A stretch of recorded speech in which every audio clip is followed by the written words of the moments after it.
چراغ تلے اندھیرا۔ حضرت علی رضی اللہ گشت پر تھے کہ اچانک انہیں سسکیوں کی آواز آئی۔ بسم اللہ الرحمن الرحیم۔ مدینہ کی ایک رات چاندنی روشنی میں ڈوبا ہوا تھا۔ لوگ اپنے گھروں میں محو خواب تھے، مگر خلیفہ وقت حضرت علی رضی اللہ اپنے معمول کے مطابق گلیوں میں گشت کر رہے تھے۔ ان کا مقصد صرف ایک تھا، یہ دیکھنا کہ کہیں کوئی محتاج بھوکا یا بے آسرا تو نہیں، کیونکہ ان کا ایمان تھا کہ اگر ریاست کے کسی فرد کو بھوک یا تکلیف ہو اور خلیفہ بے خبر ہو تو یہ اللہ کے سامنے جواب دہی کا سبب ہوگا۔ مدینے کی ایک تنگ گلی کے کونے میں حضرت علی رضی اللہ عنہ کو ایک سسکی سنائی دی۔ وہ قریب گئے تو دیکھا ایک بوڑھا شخص ایک کپڑا اوڑھے زمین پر بیٹھا ہے اور سردی سے کانپ رہا ہے۔ حضرت علی رضی اللہ عنہ نے پوچھا، اے بزرگ، کون ہو تم اور اس حال میں یہاں کیوں بیٹھے ہو؟ بوڑھا آہستہ سے بولا، یا امیر المؤمنین، میں ایک غیر مسلم ہوں۔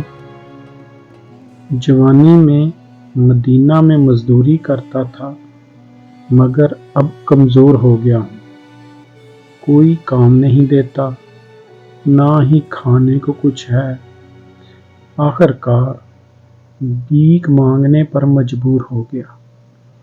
یہ سن کر حضرت علی رضی اللہ عنہ کا چہرہ غم سے بھر گیا، آنکھیں نم ہو گئیں۔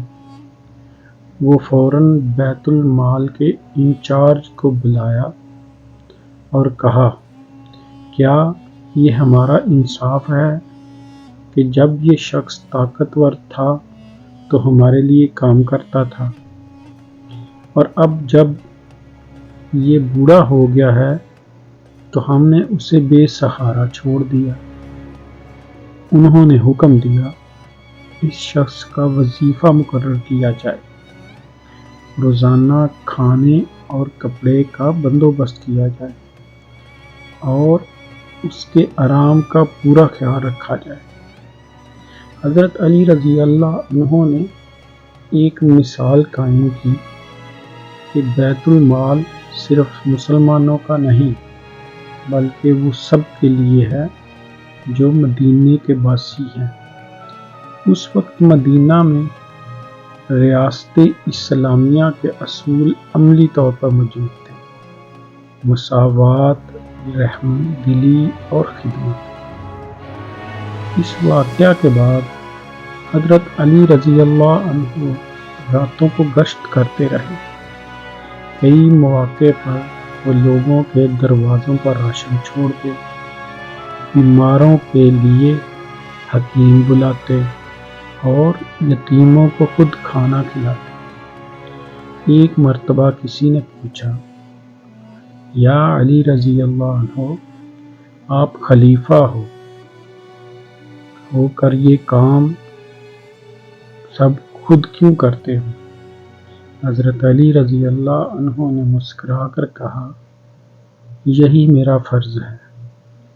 اگر میں نہ دیکھوں گا تو قیامت کے دن میرے رب کے سامنے کیا جواب دوں گا؟ سبحان اللہ۔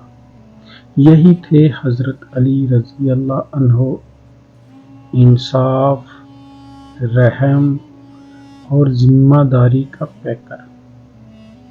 آج ہمارے حکمران اگر صرف ایک رات مدینہ کی گلیوں میں حضرت علی رضی اللہ عنہ کے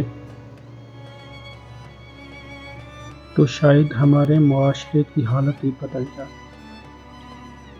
سبق: اسلامی ریاست صرف عبادات سے نہیں بنتی، بلکہ عوام کی خدمت اور تحفظ سے بنتی ہے۔